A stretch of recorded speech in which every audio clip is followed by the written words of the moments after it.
Bonjour chers élèves et bienvenue dans la suite de corriger de l'ENSA 2017. Dans cette partie, je vais corriger la suite et je vais m'intéresser à l'exercice sur l'électricité et aux exercices sur les piles. Donc voilà l'exercice sur l'électricité, j'espère qu'il est clair sur l'écran. Donc vous avez on vous dit c'est l'exercice 6, donc la différence.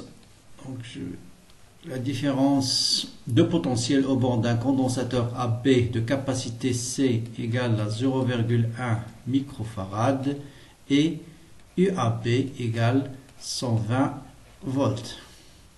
À T égale à 0, ce condensateur est branché au bord d'une bobine d'inductance L est égale à Henry. On prend P carré égale à 10. Question 32, la période T0 et la fréquence propre du circuit oscillant est proche de. Donc vous savez que pour un circuit LC, la période T égale à 2pi racine carrée de L fois C, donc est égal, je vais remplacer tout de suite 2pi racine carrée, L c'est 1, C c'est 10 moins 7. Donc ça me donne 10 moins 7 c'est 10 moins 6, 10 moins 6 c'est 10 moins 3 au carré. Donc racine carrée de 10 moins 3 au carré, c'est 2pi fois 10 moins 3 fois racine carrée de 0,1 qui est 1 sur racine carrée de 10. Et puisque p carré égale à 10, 1 sur racine de 10 c'est pi, je simplifie par pi et ça me donne 2,10 moins 3 secondes. Donc la période c'est 2 millisecondes. Donc 2 millisecondes, j'ai 2 millisecondes ici. C'est bon. Et 1 sur T, bien sûr, 1 demi c'est 0,5, 10 puissance 3 c'est 500 Hz. Donc la bonne réponse, c'est la réponse B. Donc T c'est 2 millisecondes et la fréquence c'est 500 Hz. Donc, voilà pour la question 32. On vous dit maintenant les variations dans le temps de la charge du condensateur et de l'intensité sont de la forme Q égale à QM cosinus 2pi F0 fois T plus Φ1. I de T c'est IM cosinus 2pi fois F0 T plus Φ2, où Q, IM, Φ1 sont déterminés par les conditions initiales, bien sûr.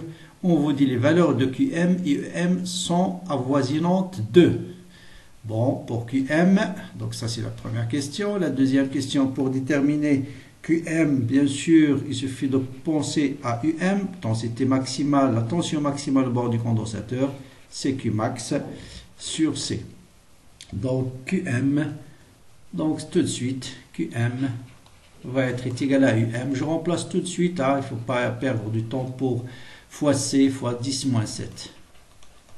Et ça me donne 12, 10 moins 6, c'est-à-dire 12 microcoulombs. Là, ils ont fait une erreur, microfarad, c'est pas microfarad, c'est microcoulomb partout. Donc microcoulomb. Bien, maintenant pour l'intensité. Pour déterminer l'intensité IM, donc toujours dans le circuit LC, ça c'est très important, circuit LC idéal, vous connaissez la tension maximale au bord du condensateur, donc il faut penser toujours à l'énergie. Donc l'énergie maximale c'est une constante, et donc l'énergie maximale électrique est égale à 1 demi C UM au carré, est égale à l'énergie magnétique maximale 1 demi L IM au carré. Donc tout de suite, IM est égal à C fois UM est égal à UM, pardon, UM, donc voilà, racine carrée de L sur C.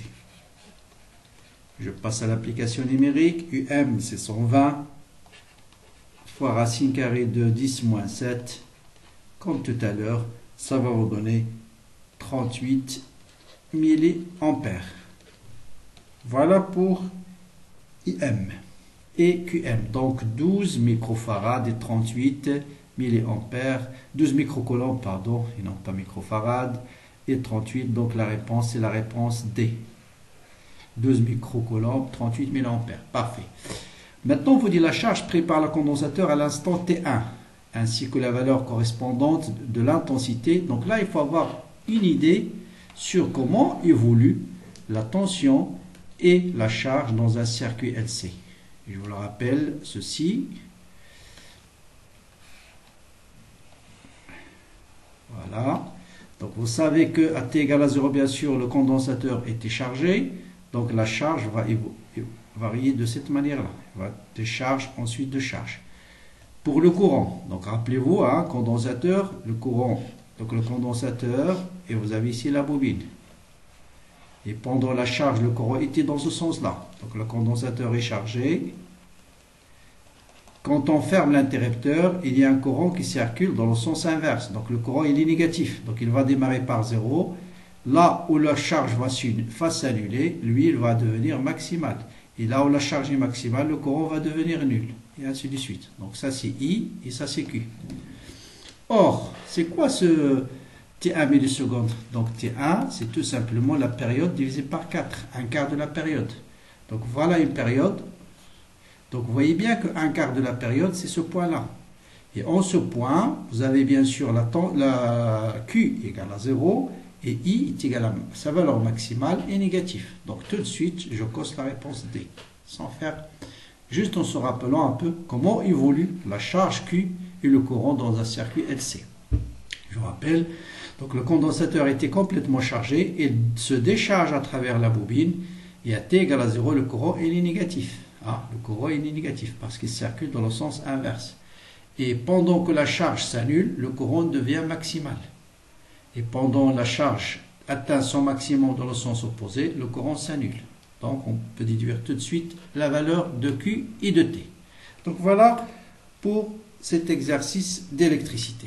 Donc on va passer à quelques exercices de chimie. Bon, avant de passer à la chimie, je vais donner correction de l'exercice 7, mais bon, moi, il est très très simple. Sur un conduit en fente menant de l'eau, on place un capteur de pression. Donc vous avez ici un capteur de pression. Ici, le capteur il est là. Et ici, on va frapper un coup. Boum, on va frapper un coup ici. Sur une conduite à une distance D du capteur, on détecte deux signaux. Et là, le capteur va détecter deux signaux séparés par un intervalle delta t. Bon, d'abord, pourquoi on détecte deux signaux? Si on détecte deux signaux, ça veut dire l'onde a traversé deux milieux différents, avec deux vitesses différentes. Pour détecter deux signaux, ça veut dire la vitesse a changé. Or, vous savez que ici, une conduite il est en fente. De toute façon, on vous dit, voilà l'indication, il y a l'eau, il y a la fente. Donc, l'onde mécanique ici a parcouru deux milieux différents, avec deux vitesses différentes. Donc, c'est pourquoi le capteur va détecter deux signaux différents. Il va détecter d'abord le signal qui a traversé la fente, parce que c'est la vitesse la plus grande. Ensuite, après un certain temps, delta t, il va détecter le signal qui a traversé le milieu qui est l'eau. Donc, pour déterminer la distance, il suffit d'écrire la vitesse, c'est la distance sur TO, la vitesse O, et la vitesse de la fente, c'est la distance sur le temps qu'a mis l'onde en se propageant dans la fente. Et les deux, ils ont parcouru la même distance D. Voilà, on va déterminer TE, TF, et delta T, bien sûr, c'est TE moins TF, parce que le temps mis par l'onde en se propageant dans l'eau, il est plus grand que dans la fente. Voilà, après on factorise par D, c'est un exercice très classique. Application numérique, ça vous donne 1500 mètres. Bien. On passe maintenant à quelques exercices de chimie. Donc, dans une solution de sulfate de plomb, de concentration C égale à 0,1 mol par litre, on introduit de la poudre en excès d'étain. Donc, l'étain, il est en excès, c'est pourquoi je l'ai mis ici en ligne droite, en excès. On donne les concentrations, on donne dans les conditions de l'expérience la constante d'équilibre de cette équation, c'est 2,2, et on vous dit lorsque l'équilibre de la réaction est atteint, quelles sont les concentrations de SN2+, et Pb2+. On va dans l'équation de la réaction, on connaît la concentration initiale de Pb, c'est Cv, donc ça c'est en excès, et un instant, l'état final, vous allez voir Cv moins X final, parce que ça c'est le réactif limitant, ou bien Cv moins X final, et là vous allez voir X final. Donc, qu'est-ce qu'il nous faut pour déterminer C'? Donc, il suffit, on va utiliser la constante d'équilibre K. Donc, K par définition, c'est la concentration de Sn2+, divisé par la concentration de Pb2+. Donc, c'est C', et la concentration de Pb2+, c'est Cv moins X final. Donc, la concentration de Pb2+, ça sera égal à Cv moins X final sur V, donc est égal à C moins X final sur V, et ça veut dire C moins la concentration de Sn2+. Voilà, on va dire ça est égal à K, ensuite on va factoriser par C', et on va trouver tout simplement que C' est égal à C fois K sur 1 plus K. En faisant l'application numérique, vous allez trouver 68, 10 moins 3, qui est très proche de 70. Et donc la concentration de Sn2+, c'est 0,1 moins 70, 10 moins 3. Bon, là pour la calculer, 0,1, le plus simple c'est de l'écrire 100 fois 10 à la puissance moins 3. Comme ça, 100 moins 70, ça va vous donner 30. Et là, vous voyez bien que la bonne réponse, c'est la réponse C.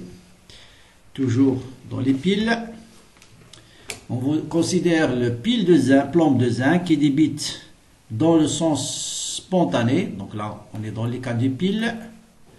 Voilà le schéma conventionnel de la pile, la cathode, l'anode. Chaque électrode a une masse M égale à 100 grammes.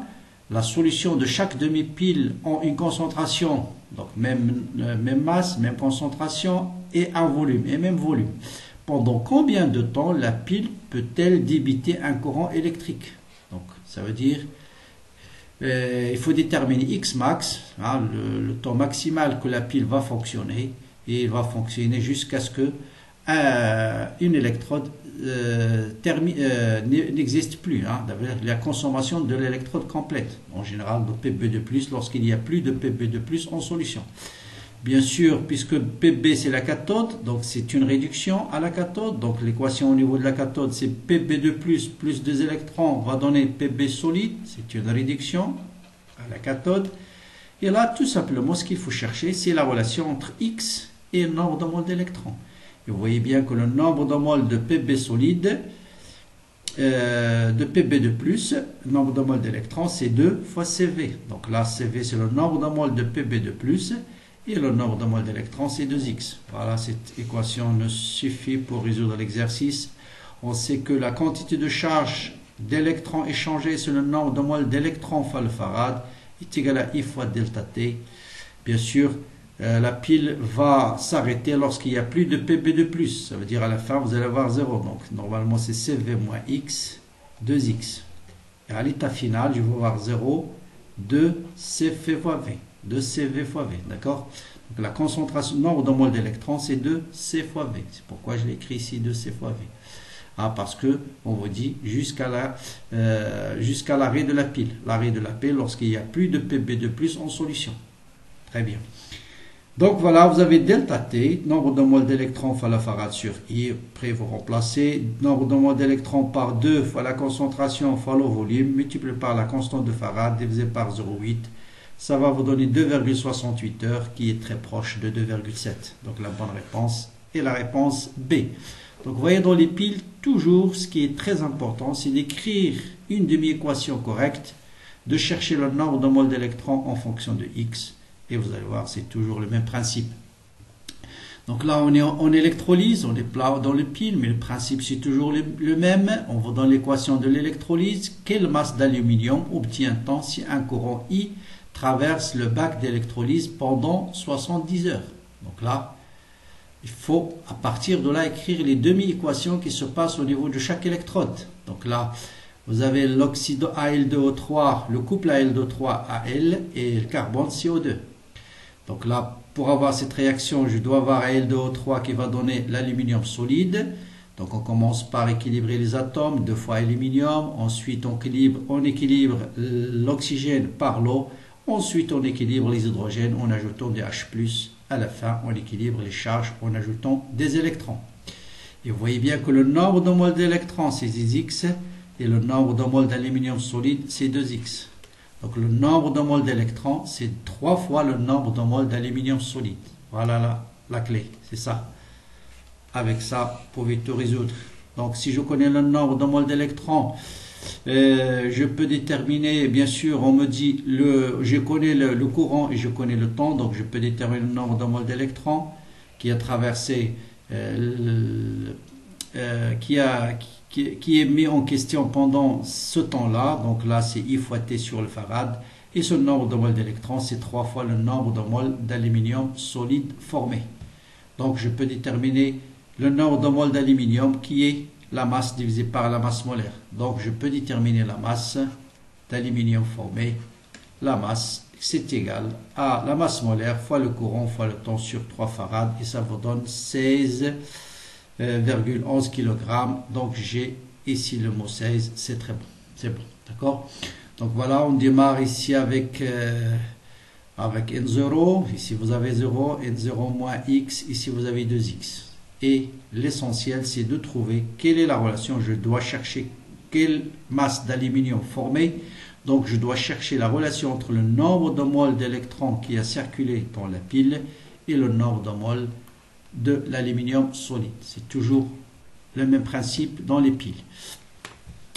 Bon, encore un exercice à peu près toujours de chimie, de généralité sur la chimie. Hein. On vous dit 20 ml de solution d'acide chlorhydrique sont mis en présence. Donc, c'est une réaction entre l'acide chlorhydrique et le zinc. On vous donne l'équation de la réaction.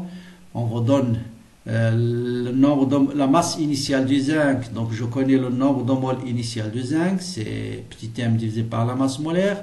On vous dit, à la fin de la réaction, vous avez formation de 11,4 cm3 d'hydrogène. Donc, je connais le volume final d'hydrogène. On me donne le volume molaire. Donc, je peux déterminer X final. C'est ça, c'est donné. Donc, je peux déterminer X final, qui est le volume formé de l'hydrogène divisé par le volume molaire. Voilà, et je calcule ce volume, ça me donne 0,5 10 moins 3. Et donc, je peux déterminer, donc la question bien sûr, donner la question, c'est la masse de zinc restante. Donc, je peux déterminer le nombre de moles restants de zinc, c'est le nombre de moles initial moins X. Le nombre de moles initial, c'est la masse divisé par la masse molaire, moins X. Donc, 0,5 10 moins 3, moins X qui est... c'est 0,1 pardon, divisé par 65,4 moins 0,5, ça va vous donner tout simplement 10 moins 3 moles. Donc ça c'est le nombre de moles restants du zinc. Or le nombre de moles restants du zinc, c'est le nombre de moles restants, c'est la masse restante divisé par la masse molaire. Donc la masse restante, c'est la masse molaire fois le nombre de moles restants fois N restant, et ça va vous donner 67 mg. Donc voilà 67 mg. Donc il est plus proche, 67 mg, on va dire plus proche de plutôt de 65. Voilà, c'est vraiment ami. Bien sûr, 67, c'est plus proche de 65 que 70. Donc la bonne réponse, c'est la réponse C. Bien. Alors je termine avec cet exercice, d'ailleurs qui a été pratiquement donné à le même style, je crois, dans le concours de l'année dernière. Donc l'eau de Javel est fabriquée en solution aqueuse selon la réaction, dans l'équation de la réaction. On vous dit que le degré chlorométrique d'eau de Javel est le volume de déchlore gazeux dans les conditions normales de température et de pression qui a été utilisé pour préparer 1 litre. Ou encore, voilà, je préfère cette définition, le degré chlorométrique, c'est le volume de déchlore de Cl2 introduit dans 1 litre d'eau de Javel. C'est-à-dire, si on vous dit un eau de Javel est de 12 degrés, ça veut dire dans 1 litre, on a introduit 12 litres de dichlore. Donc en calculant d'abord le volume de dichlore qui a été nécessaire pour préparer un berlingot de 250 ml d'eau de Javel à 48 degrés. Donc voilà. Donc on va d'abord déterminer le volume de déchlore qui a été utilisé pour préparer 250 ml d'eau de Javel à 48 degrés. Voilà. Calculons d'abord ça.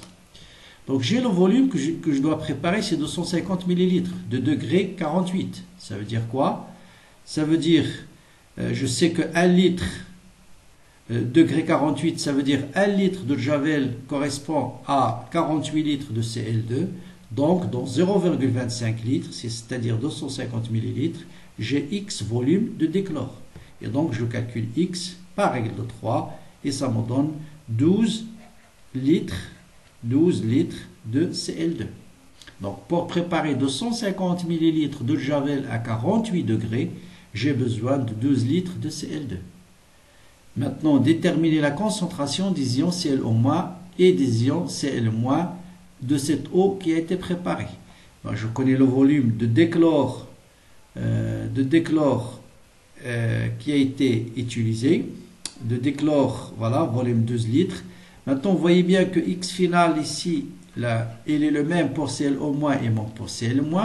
Donc la concentration de ClO- est égale à la concentration de Cl-.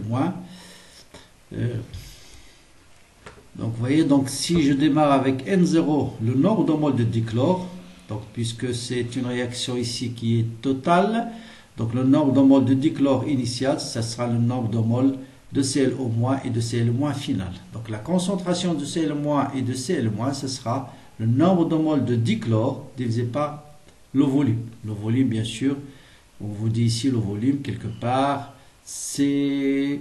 Bon, je dois le chercher, c'est 250 millilitres d'eau. Donc le volume qu'on a préparé, c'est 250 millilitres, c'est-à-dire un quart de litre. Voilà. Donc la concentration de Cl-, c'est le nombre de moles divisé par le volume, et le nombre de moles, c'est 12 litres divisé par le volume molaire. Donc 12 divisé par 22,4 multiplié par 4, ça vous donne 2,14, c'est plus proche de 2,15, et la réponse, c'est la réponse B. Donc voilà. Voilà pour se corriger de l'ENSA 2017. Bien sûr, il reste un exercice sur la mécanique, mais on va attendre le cadre pédagogique. Je reçois plusieurs questions sur le cadre, mais je donne juste mon point de vue. Si je lis l'annonce du ministère, c'est écrit programme du bac scientifique. Donc, a priori, pour moi, ce sera les ondes, les nucléaires et l'électricité. Bon, la mécanique, c'est pas sûr, mais je vous en dirai plus certainement au début de cette semaine. Donc voilà, je vous souhaite bon courage, bonne continuation et à très bientôt pour le corriger d'un autre concours.